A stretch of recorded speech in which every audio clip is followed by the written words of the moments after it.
고난주간 아침 경건의 시간을 시작하겠습니다. 오늘 우리에게 주시는 말씀은 마태복음 21장 23절에서 27절까지의 말씀입니다.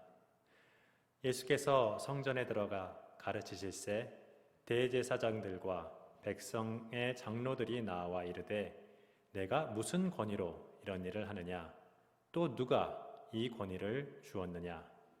예수께서 대답하시되 나도 한 말을 너희에게 물으리니 너희가 대답하면 나도 무슨 권위로 이런 일을 하는지 이르리라. 요한의 세례가 어디로부터 왔느냐? 하늘로부터냐? 사람으로부터냐?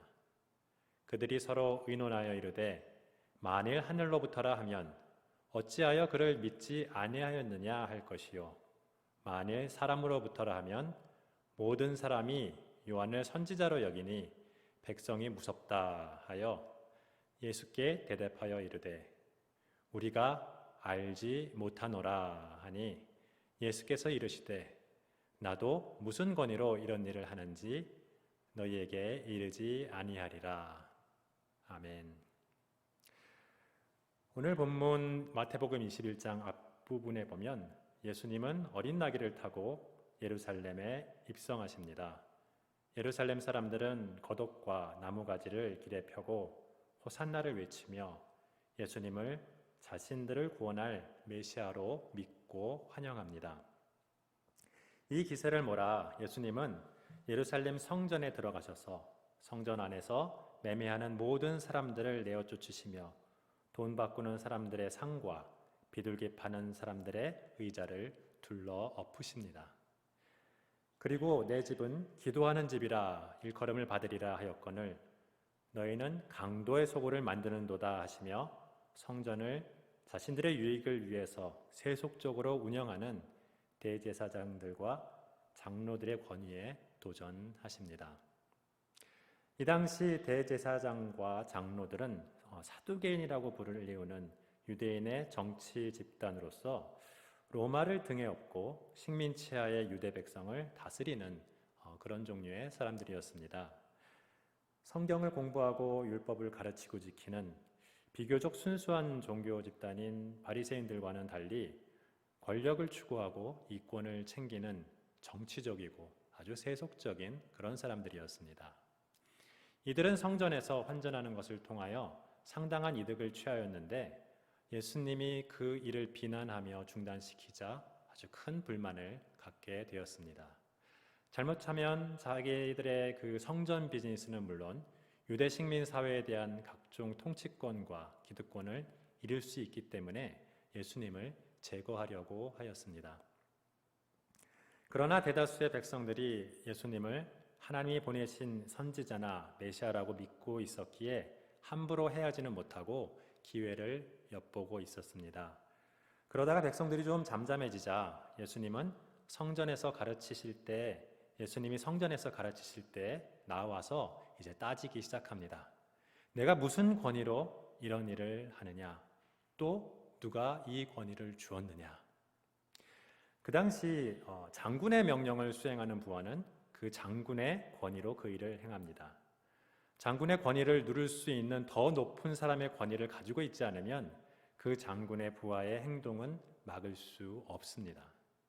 예수님은 그 당시에 그저 시골의 랍비로 보였지만 대제사장들과 장로들의 권위에 도전하며 성전을 뒤엎는 엄청난 일을 행하자 그 일의 정당성을 따지자는 것입니다.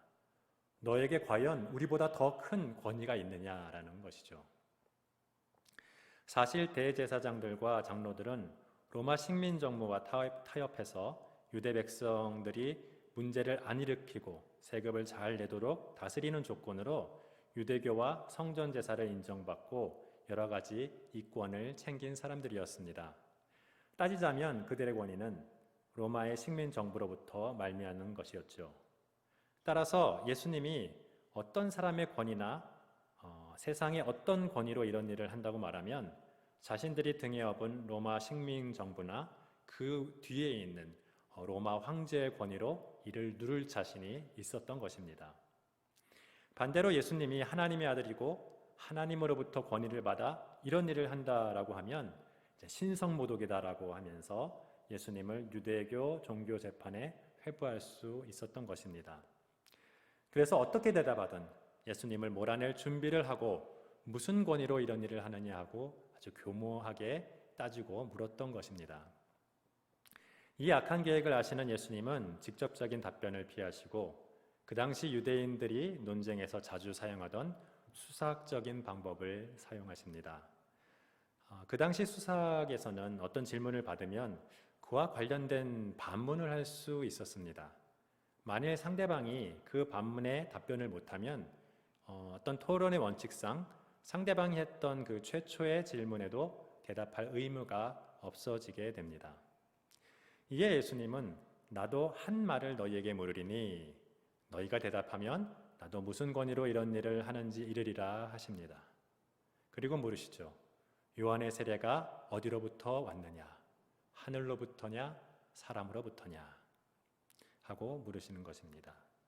여기서 하늘로부터라고 하는 말은 하나님으로부터라는 것의 유대인적인 표현입니다.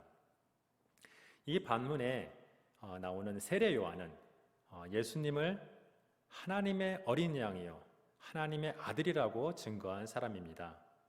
예수님도 세례 요한은 하나님이 보내신 자요 선지자보다 나은 자요 여자가 난 자 중 세례 요한보다 더 큰 자가 없다고 그렇게 인정을 하셨었죠. 만일 요한의 세례가 하늘로부터라고 한다면 세례 요한의 권위를 인정하는 것뿐만 아니라 예수님의 권위도 동시에 인정하게 되는 것입니다. 따라서 대제사장들과 장로들은 절대로 요한의 세례가 하늘로부터라고 인정하는 대답을 할 수 없었습니다. 그러나 대제사장들과 장로들은 이 진짜 이유를 숨기고 요한의 세례가 하늘로부터라고 인정할 수 없는 다른 이유를 서로 이야기하기 시작합니다. 그들은 서로 의논하여 이르되 만일 하늘로부터라 하면 어찌하여 그를 믿지 아니하였냐 할 것이요 라고 합니다. 왜 그를 믿지 않았느냐는 어떤 예수님과 백성들의 비난이 두려워 하늘로부터라고 대답할 수 없다고 이야기하는 것입니다. 그들은 로마 정부와의 암묵적인 계약에서 백성들의 불만을 잠재울 의무가 있었습니다. 그들에게 있어서 백성들의 비난이나 그로 인한 소동이나 밀란은 아주 최악의 상황이었었던 것입니다. 만일 그렇게 되면 로마의 식민정부는 백성을 통제 못하는 그들을 교체해버릴 것이고 그들은 모든 기득권을 잃고 쫓겨날 것이기 때문입니다. 그래서 대제사장들과 장로들은 백성들의 비난을 핑계 삼아 요한의 세례는 하늘로부터라고 인정할 수 없다고 스스로 이렇게 정당화를 했습니다. 같은 이유로 만일 사람으로부터라고 하면 모든 사람이 요한을 선지자로 여기니 백성이 무섭다라고 핑계를 댑니다. 그들은 정치적인 권력을 유지하기 위해서는 백성들과 로마 총독부 사이에 완충 역할을 해야 한다는 어떤 그런 정당화를 합니다. 그리고 그들은 의논 끝에 어느 쪽으로도 대답할 수 없다라는 그런 결론을 내립니다. 그러나 사실 대제사장들과 장로들로 대표되는 이 사두개인들은 세례 요한의 권위가 하늘로부터인지 사람으로부터인지 전혀 관심이 없었습니다. 그들은 내세에 대한 신앙이 없었기 때문에 그들의 관심은 하나님이 아닌 세상에 있었습니다. 오직 이 세상에만 관심이 있었기에 바리새인들과는 달리 천사나 영혼이나 부활도 전혀 믿지 않았습니다. 따라서 그들은 예수님이 하나님이 보내신 메시아가 분명하다 할지라도 자신들의 권력에 지장을 준다면 제거해버리겠다라는 그런 사람들이었습니다. 그들은 로마 식민정부에 부여받은 의무를 핑계로 모른다고 대답을 했지만 그들은 사실 정말 모를 뿐만 아니라 그 진실에는 아예 관심도 없었습니다. 결국 그들은 예수님의 반문에 대답하지 못했고 수사학적 토론 원리상 예수님은 그들이 최초로 했던 그 질문에 대답을 할 필요가 없었습니다. 따라서 내가 무슨 권위로 이런 일을 하느냐라고 추궁하면서 그 대답에 따라 예수님을 제거하려 했던 이 대제사장과 장로들의 계획은 물거품이 되고 말았습니다. 예수님은 이러한 하나님의 놀라운 지혜로 세상의 지혜로운 자들을 부끄럽게 하셨습니다. 그러나 예수님이 어떠한 놀라운 지혜로 이 사두개인들을 이겼는가는 그렇게 중요해 보이지는 않습니다. 중요한 것은 하나님의 권위로 이 일을 하셨다라는 것입니다.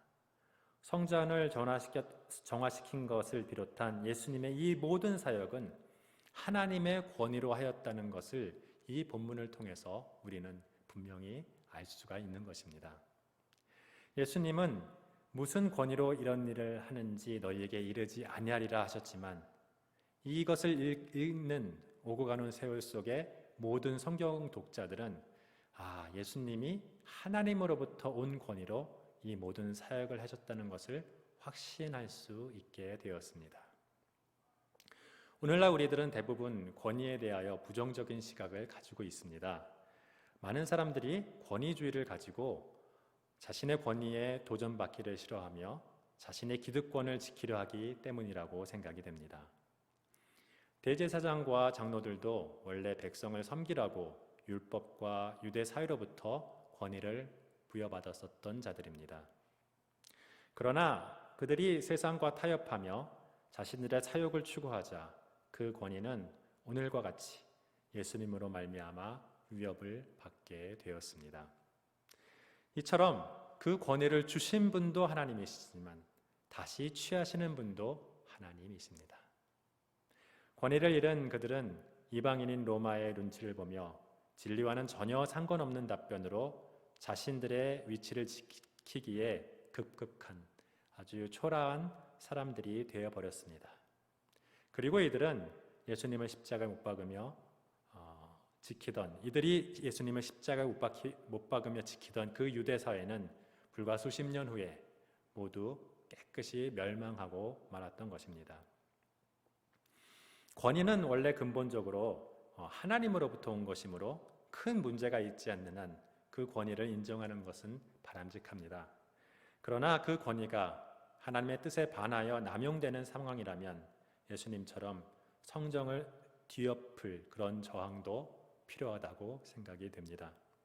그리고 나에게 주어진 어떤 권위가 있다면 나의 사욕을 위해 사용할 것이 아니라 그 권위를 주신 하나님의 뜻대로 사용하는 것이 마땅할 것입니다. 가정에서, 회사에서, 내가 속한 공동체에서 내게 맡겨진 권위를 가지고 함께한 사람들을 섬기며 그 땅을 축복하는 우리가 되기를 축원합니다. 함께 기도하겠습니다. 사랑의 주님, 하나님께서 주신 권위가 있다면 겸손한 마음으로 이웃을 위하여 섬기는 데 사용하게 하여 주시옵소서. 또한 하나님을 생각하며 모든 권위를 인정하되 하나님의 뜻에 어긋나는 권위에는 도전할 수 있는 용기를 주시옵소서. 우리가 예수님과 같이 생각하고 말하고 행동할 수 있도록 우리에게 지혜를 허락하여 주시옵소서. 예수님의 이름으로 기도합니다. 아멘.